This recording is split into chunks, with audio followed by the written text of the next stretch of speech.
एक कौवा एक वन में रहा करता था।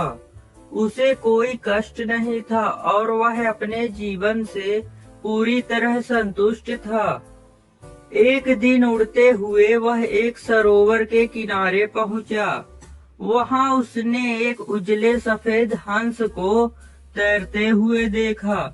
उसे देखकर वह सोचने लगा, यह हंस कितना सौभाग्यशाली है जो इतना सफेद और सुंदर है। इधर मुझे देखो, मैं कितना काला और बदसूरत हूँ। ये हंस अवश्य इस दुनिया का सबसे खुश पक्षी होगा। वह हंस के पास गया और अपने मन की बात उसे बता दी। उसे सुनकर हंस बोला, नहीं मित्र, वास्तव में ऐसा नहीं है। पहले मैं भी सोचा करता था कि मैं इस दुनिया का सबसे सुंदर पक्षी हूँ, इसलिए बहुत सुखी और खुश था। लेकिन एक दिन मैंने तोते को देखा जिसके पास 2 रंगों की अनोखी छटा है। उसके बाद से मुझे यकीन है कि वही दुनिया का सबसे सुंदर और खुश पक्षी है। हंस की बात सुनने के बाद कौवा तोते के पास गया और उससे पूछा कि क्या वह दुनिया का सबसे खुशी पक्षी है।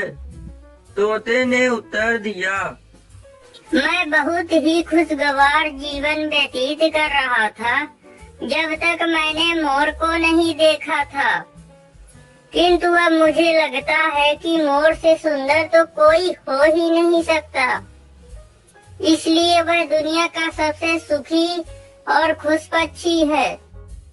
इसके बाद कौवा मोर की खोज में निकला। उड़ते उड़ते वह एक चिड़ियाघर पहुंचा। वहां उसने देखा कि मोर एक पिंजरे में बंद है और उसे देखने के लिए बहुत सारे लोग जमा हैं। सभी मोर की बहुत सराहना कर रहे थे। सबके जाने के बाद कौवा मोर के पास गया और उससे बोला, तुम कितने सौभाग्यशाली हो जो तुम्हारी सुंदरता के कारण हर रोज हजारों लोग तुम्हें देखने आते हैं। मुझे तो लोग अपने आसपास भी भटकने नहीं देते और देखते ही भगा देते हैं। तुम इस दुनिया के सबसे खुशी पक्षी हो ना। कौवे की बात सुनकर मोर उदास हो गया। वह बोला, मित्र, मुझे भी अपनी सुंदरता पर बड़ा गुमान था।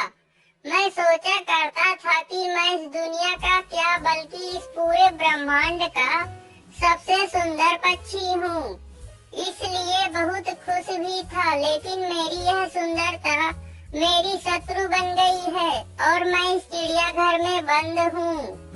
यहाँ आने के बाद इस पूरे चिड़ियाघर का अच्छी तरह मुआयना करने के बाद मैं इस नतीजे पर पहुँचा हूँ कि कौवा ही एक ऐसा पक्षी है जो यहाँ कैद नहीं है। इसलिए पिछले कुछ दिनों से मैं सोचने लगा हूँ कि काश मैं कौवा होता तो कम से कम आजादी से बाहर घूम सकता और तब मैं इस दुनिया का सबसे सुखी और खुश पक्षी होता।